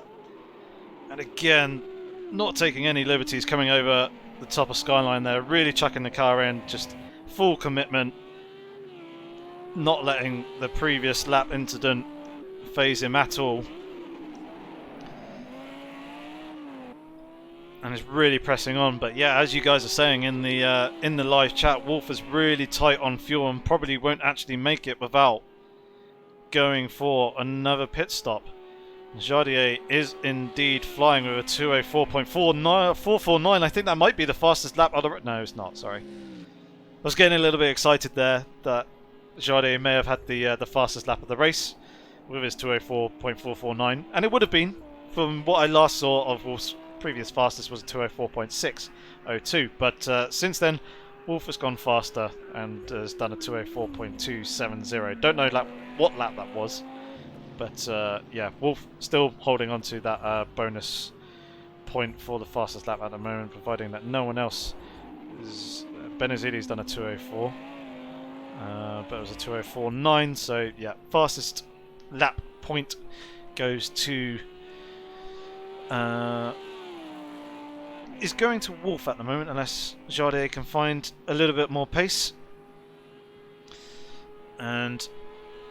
yeah, Chloe rightly pointing out in the live chat that Wolf will need to go to the lean fuel mixture in order to make it to the end of the race if he wants to do it without getting to the end. And at the moment, you can see that he's going up. His throttle trace is going up to full throttle, which means that he is still running the rich fuel mixture, because it does effectively the way it works is just reduce your throttle percentage, and the lean mix won't allow you to go quite up to very full throttle even if you have your foot fully downed. But still, we have some battles out on track. The realist Pepito and Andrex relatively close together. I think Andrex has just gone and made the move to take that 4th position. That battle happened off track. And we've got Inky Chris, Theo Pet and Benazili all very close. Theo Pet leading this 3-car train. Inky Chris is the sandwich at the moment in his Lamborghini. Jardier is closed up onto the back of Nade very close as Inky Chris is going for the slipstream. Got the slingshot past Theo Pet coming down Conrod straight and into the chase. Will he be able to hold on to the move, or will Theo Pet come back at him? Theo Pet's trying to hold on to the inside line. Inky Chris going around the outside, gets the move done and dusted and gets himself up into 10th position. Now Theo Pet is very much under threat from Benazili behind. Benazili looking to the outside. Theo Pet going slightly defensive, but retakes the racing line under braking there. Benazili is very, very close coming out of Murray's corner there. He's looking to the inside, coming in towards Hell's corner. Will he be able to get the move done and dusted? Yes, he's down the inside there, going a little bit deep. Forces Theo Pet out a little bit wider. And Benazili with the very nice move to slot himself up into 11th and demoting Theo Pet down into 12th position. So in the space of about a quarter of a lap, Theo Pet has gone from 10th place down into 12th, but the two drivers that have overtaken him are both Tier 1 drivers, so he still retains his place in the Tier 2 class, and that won't affect his overall championship points. But let's jump up to Jardier and Nade, up towards the head of the field here. This is the battle for 2nd position, as we're into the last 3 laps of the race. So we're coming up towards turn 2. Where is Nade actually in the championship standings? I cannot see him. Yeah, unfortunately I can't see Nade in the championship standings at the moment. But I know that he's done a few good races. So round 7 at Indianapolis. Yeah, I remember seeing him, but I don't see him on the championship board unless he's... Yes, okay, so Nade is 13th position currently in the championship. He's got a 4th position and a 3rd position to his name, 71 points overall. And yeah, he's looking like he is very much under threat. But judging by Jardier, well, Jardier was there at the previous race, but I don't think these two drivers have actually battled each other out on track. And yet, as you're rightly pointing out, Wolf at the moment is pressing on. He's got 6.7 litres of fuel remaining. He's got the best part of 2 entire laps to go.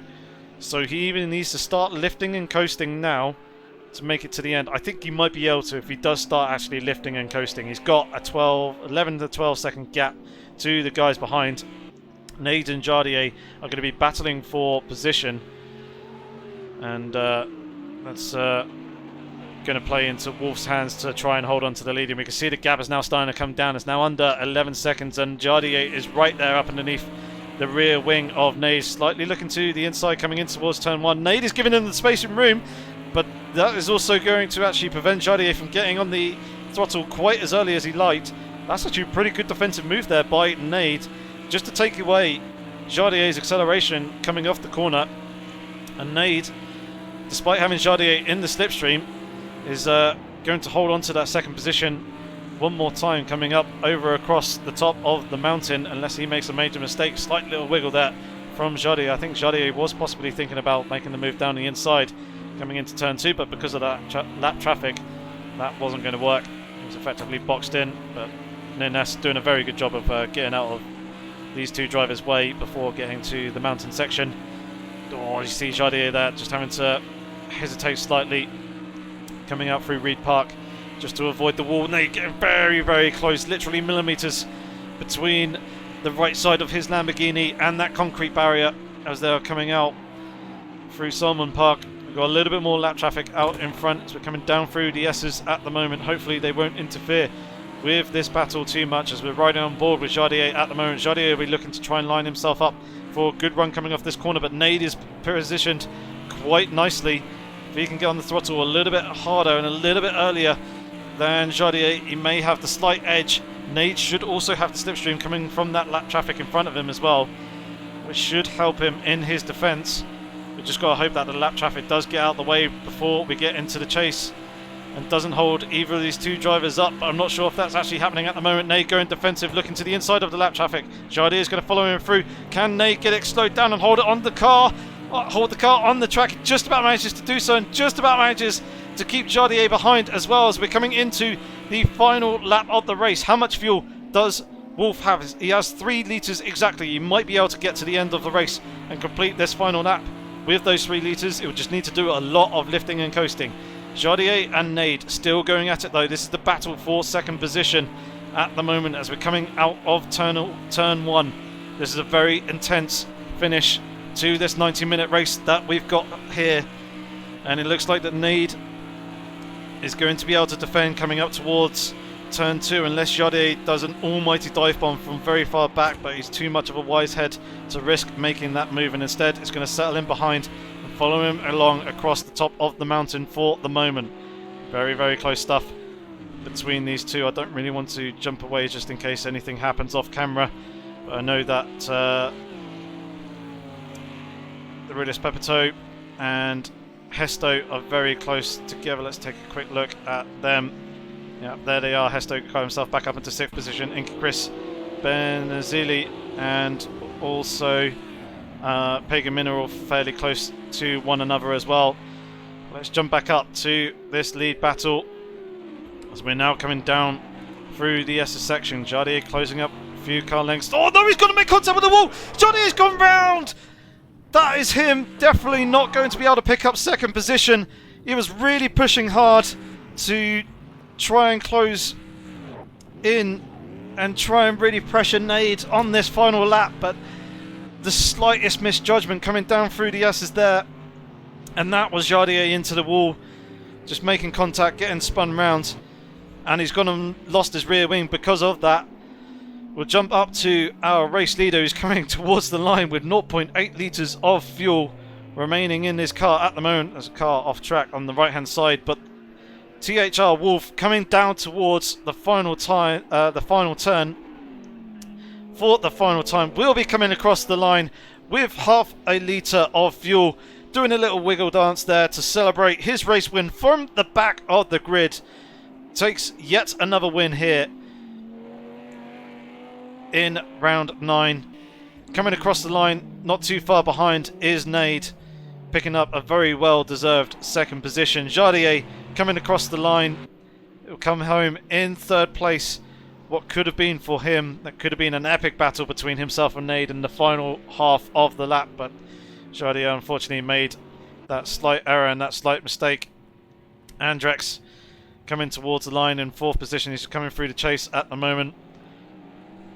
He's got a driver who is lapped down behind him, but Andrex in that BMW M6 coming through the final turn now. He'll be coming across the line in 4th position. I think that might be first in Tier 2. If not, the realist Pepito will take the race win in Tier 2. Hesto comes home in 6th place overall. Potential P2 there. Dr. Green comes home in 7th place overall. Dowking is coming towards the line with some flapping bodywork at the front of his Lamborghini. Just coming down towards Murray's corner, the final turn now. Comes into that. He was in 1st gear, then comes across the line to take 8th position overall. Does a little wiggle across the line. Next up will be Pagan Min. He's currently in 9th position. As we can see, Inky Chris not too far behind him as well. Those two drivers were battling away. So here they come into the final turn. Pagan Min coming across the line to take 9th position. Inky Chris will come home in 10th position overall. Benazili coming home in 11th position. Theo Pet will be coming home to take 12th place. Then 13th will go to Storm, and then a number of other drivers on behind as well. So here is your official classification then. Wolf taking the race overall race win. Nade in 2nd place. Jardier 3rd. Andrex in 4th. Realist Pepito in 5th. Hesto in 6th. Dr. Green 7th. 8th goes to Dowking. 9th was Inky Chris. Pagan Min in 10th place. Benazili 11th. 12th was Theo Pet. Storm ENT 13th. Darwin in 14th. Pantera there in 15th place. Interceptor in 16th. Mechalinen in 17th position. Wagner in 18th. Pifapo in 19th position. 20th was Almighty Baby. Voodoo Child in 21st. 22nd went to Nyla. And then Nin S was the final driver to come across the line in 23rd place, and Chloe retired on lap 19 to take 24th. So brilliant stuff there from all the drivers. Absolutely fantastic race. Very much enjoyable. We'll give it a couple of minutes just to see if any of the drivers do fancy coming in for a chat and joining us here in the commentary box. So bear with us just a moment. Fantastic to see a number of you sticking around for the end of the race there. And just reading a few people's comments in the live chat. Photocan, you just need to keep practicing, mate. Focus on consistency. Don't worry about focusing on outright pace. We do have, I believe, 3, maybe 4 tiers here in the AOR GT3 League. So even if you aren't at the pace of the Tier 1 or the Tier 2 guys, you may still find yourself in a very competitive field with the Tier 3 or Tier 4 guys. But focus on just being consistent, first and foremost, with the default setups. Bit of a shameless plug. Go check out my YouTube channel. Links to it are down in the description below. On there is the Insider Guide series, and I do talk you through all the various settings with the car, with regards to the car setup in there. So if you want to learn about your car setups, what each aspect does, and what you should be doing for GT3 cars, it's definitely a series to worth taking a look at. And it's also got a lot of useful information about everything to do with Project Cars 2, basically. So yeah, a little bit of a shameless plug there, but is one very good way about learning how to do setups. Obviously there's plenty of tutorials online, and I'll also recommend taking a look at Race Engineer Tools, or Race Sim Tools, sorry, is the name of it. You can find it on the official forums. If you just give it a search, or give it a Google search, in fact, you'll find the site. You will need to pay a small fee in order to access the tools, but it has very, very useful telemetry data, and it has a lot of information inside that helps aid you to get the right car setup for the car and track that you are driving as well. So very, very useful stuff there for learning car setups. At the moment, no one's turned up in the ready for interview box. It is quite late, to be fair. It's 10:05 here UK time. I know a lot of our drivers are European based, so it'll be even later for them. It'll be an hour's difference. So it'll be 11:05 for them. I know a lot of drivers have families, have boyfriends, girlfriends, and other people that they need to get off to and see after these league races before heading to bed. May even have school or work tomorrow, so early nights potentially for them as well. But yeah, no one's turned up in the ready for interview room, so I think I'm going to call it there. Either way, what a fantastic round 9 that we had here this time round. Unbelievable stuff from all our drivers. Very much enjoyed watching that one unfold. Just constant action all the way through. Hopefully you guys in the live chat enjoyed it. Next time, in a week's time at the same time, on the 7th of August at 8 PM British summertime, we shall have the final race of the season at Brno, which will be our standard 1 hour, and that'll be a good one for you guys to tune in. It'll be the final race of season 13 here, so make sure to tune into that. Yep, just seeing a couple of drivers coming into the ready for interview room now. So what we shall do, actually, just before we go, is we shall come in and we shall grab Wolf, our race winner, for an interview. That was very, very close for you at the end with the fuel there. Let's just cover that real quick before actually getting onto your race. Yeah. The entire time I thought it was okay, right? Because obviously when you pit, when you put fuel in for when you pit, it will come up red telling you, that's not enough, right? If you need any more. That never came up the entire race, okay, until the last lap, alright? Okay, going on to the last lap, it told me to pit, alright? So, oh mate, like heart attack. Yeah, I was gonna say we were keeping an eye on it, and the live chat was keeping an eye on it as well. Was your fuel count, because obviously you had the speedo up, and we were trying to work out. I was looking at it. I think at one point I calculated you're using about 3.2 liters of fuel per lap, or 3.5 liters per lap, and you had about 3.7 liters of fuel per lap to play with. And then we caught you going across the line to begin the final lap with 3 liters. It's like, well, he's gonna have to lift the coast to make it to the end. Yeah, coasted all the way down the hill. Yeah. Oh. Well, brilliant stuff. Congratulations on the race win. How was the race start for you? I imagine very, very manic, especially with the crash up at turn 2 as well. Yeah, I was wedged in. Everyone around me. I don't know. I seen a Mercedes, like a green Mercedes, lose it. So I don't know who that was, but it was it was a crash what happened up ahead, and obviously nowhere to go. We just all had to, go at like walking pace to get everyone sorted out. And yeah, that was not too bad. I'd say through first 20 laps, I'd say some dodgy driving from some people, like this kind of elbows out, on the hill section, especially on straights, getting nudged. But yeah, I think that was actually needed anyway. Like, it was literally carnage, like in the cockpit, like literally insane. Oh, so yeah. Yeah, I can imagine. Well, from what we saw, things were looking pretty good. Obviously, a few drivers making the odd mistake here and there. Even you had your own mistake as well. That was a proper brown trouser moment, because we were on board with you at that. Yeah. Oh my god. Yeah, just heart attack moment after heart attack. Oh, just, yeah. Some race. Yeah, well, very eventful for you.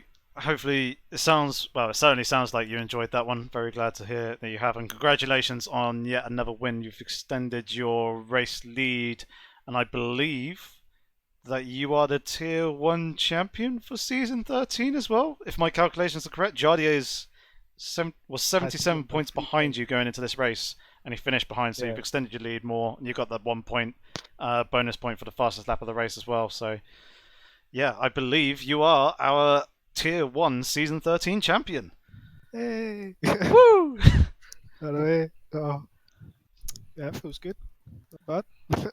Excellent. Well, your results have been seriously consistent. That will be your 6th win of the season. You've had another podium with 3rd position. Your worst race was Sugo, 13th, where you ran out of fuel in the final corner on the last lap. Actually, no. Yes. Yeah. No. Yeah. That is right. It was Fuji was the other drive where you came home in 6th. But yeah, congratulations, mate. Very fantastic season. Very consistent. Will we be seeing you return for season 14? Possibly. You got a title to defend now. Yeah. Well, might as well then. Yeah. Should do. Excellent. Yeah. Good. Well, I'll let you head off and let you celebrate. Go grab yourself a champagne if you can find a champagne bottle somewhere in the house, or a beer, or a cider, or Iron Brew. tea, or whatever Iron you're going to celebrate with. Yeah. Has to be Iron Brew. Iron Brew. Fair enough. Has Well, to be. enjoy it.